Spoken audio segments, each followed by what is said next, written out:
Otep à tous, bienvenue sur la chaîne des panafricanistes par essence, par conviction et par excellence. Celle des citoyens kémites par nécessité et obligation de combat. Nous sommes une chaîne qui n'est guidée que par nos ancêtres et rien que par les ancêtres qui appartiennent à l'égrégore du monde noir. Par conséquent, nous ne croyons en aucun Dieu venu de l'étranger.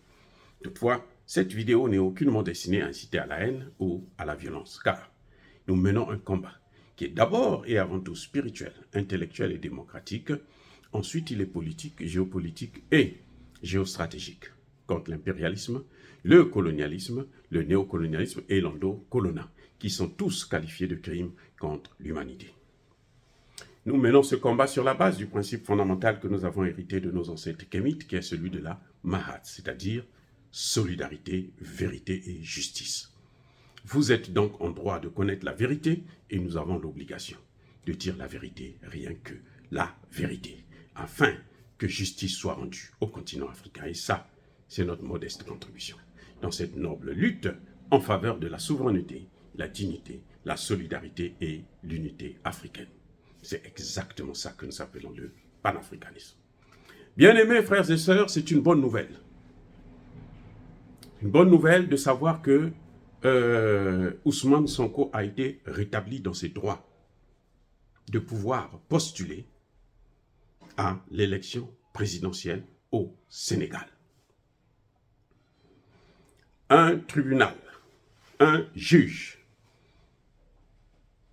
de Ziguinchor, la ville dans laquelle Ousmane Sonko est maire, a dit le droit.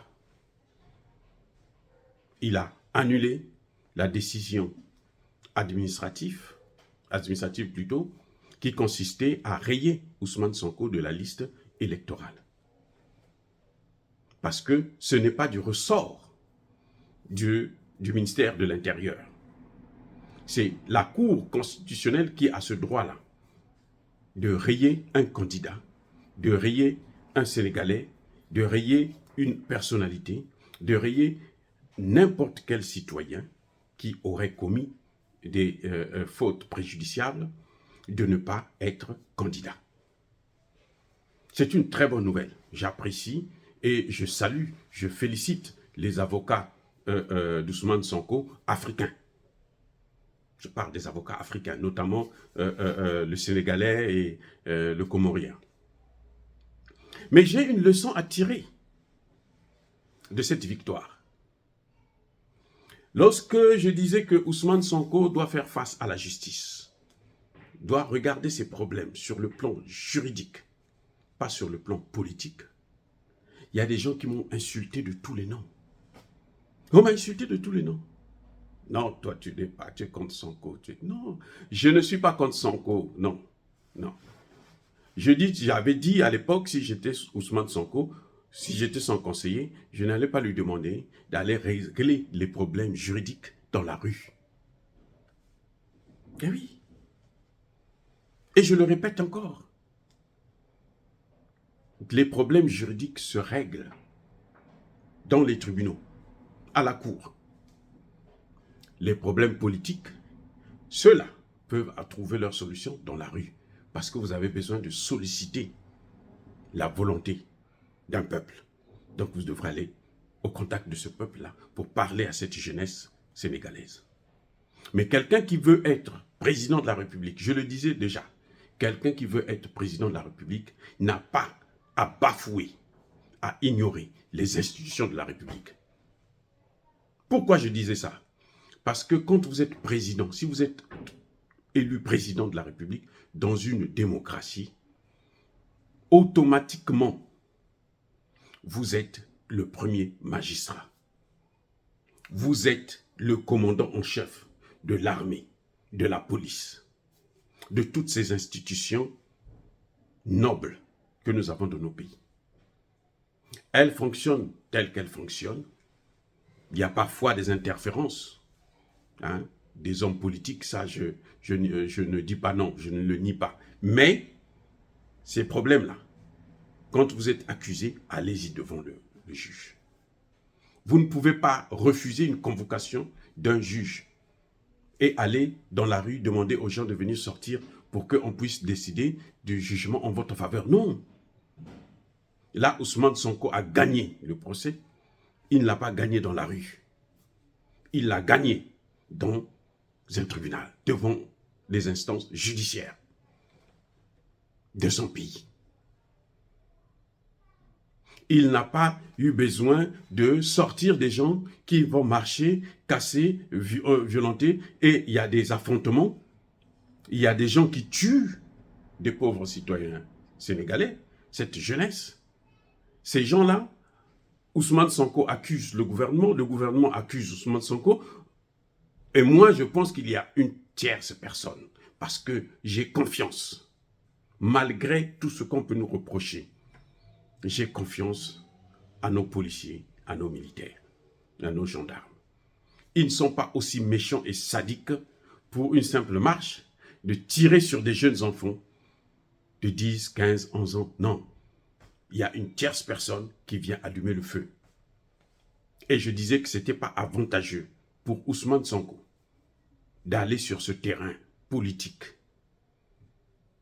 Ce n'est pas la masse qui dit le droit, c'est le juge qui dit le droit. Et le juge a dit le droit, malgré les intimidations, malgré les menaces, des menaces même de licenciement.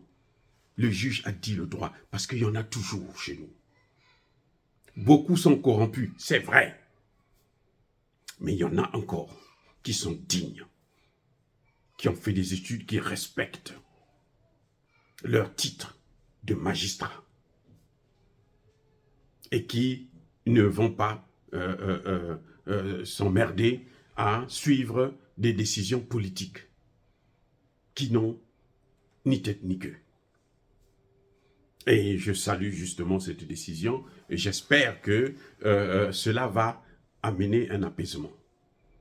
Je le disais, que tant que Ousmane Sonko va mener le combat sur le plan politique, alors que les problèmes sont juridiques, eh bien, il va échouer.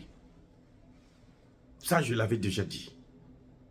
S'il veut réussir, il faudrait qu'il suive la voie du droit.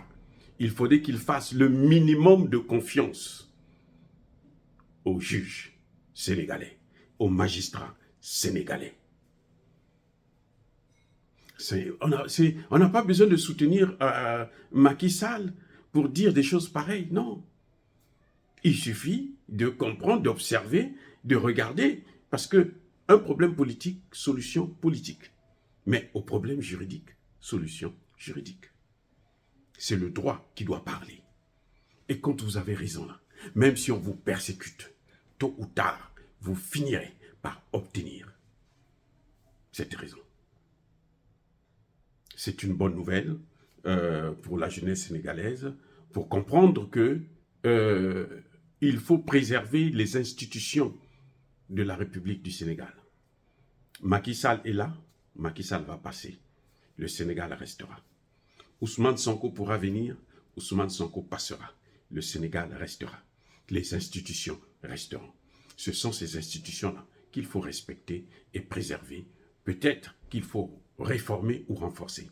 Et je disais aussi que ce serait mieux pour Ousmane Sonko de se soumettre à ces institutions et une fois élu président, il les réforme. C'est comme ça qu'on fait. Vous ne pouvez pas venir combattre ces institutions alors que vous êtes à côté. Vous êtes dehors. Quand vous les combattez, c'est fort probable que vous échouerez. Parce que là où ça partait sur le plan politique, ça ne devrait pas marcher. Et voilà là où ce que ça a donné. Alors que si on était resté sur le plan juridique, mais il devrait à tout prix, quelles que soient les circonstances, s'il a raison, il y aura un juge. S'il y a plusieurs étapes de la procédure. Il y a la première instance, il y a l'appel, il y a la cassation, il y a la Cour africaine, la CEDEAO, il y a la Cour africaine. Pas la Cour européenne, parce que non, on n'est pas européen. Ou bien la Cour d'une... Ce que vous appelez comment on appelle ça, la Cour pénale internationale. Bon, ça c'est pour condamner les Africains quoi, qui sont récalcitrants, qui ne leur donnent pas les matières premières. Quand vous ne donnez pas les matières premières, on vous amène là-bas. Le cas de Gbagbo, il il parle seul. Donc, on n'a pas besoin de plusieurs exemples. Voilà, encore une fois, le droit a gagné, le droit a vaincu. Et c'est à l'honneur de Ousmane Sonko. Dire cela, c'est inciter à la haine ou à la violence. Non, il y a pas colère, il y a malin. Encore une fois de plus, bien-aimés frères et sœurs, soyez bénis. Je persiste et je signe. Soyez abondamment bénis par le Dieu des Kémites et par nos ancêtres angélisés. Mais que tous ceux qui persécutent le continent africain le pillent et le déstabilisent, qu'ils soient noirs, blancs, chinois, arabes, indiens ou qui qu'ils soient punis, maudits, foudroyés, neutralisés, écrasés, effacés par ce Dieu des Kémites et par nos ancêtres angélisés. Vive l'Afrique éternelle, j'ai dit et j'assume.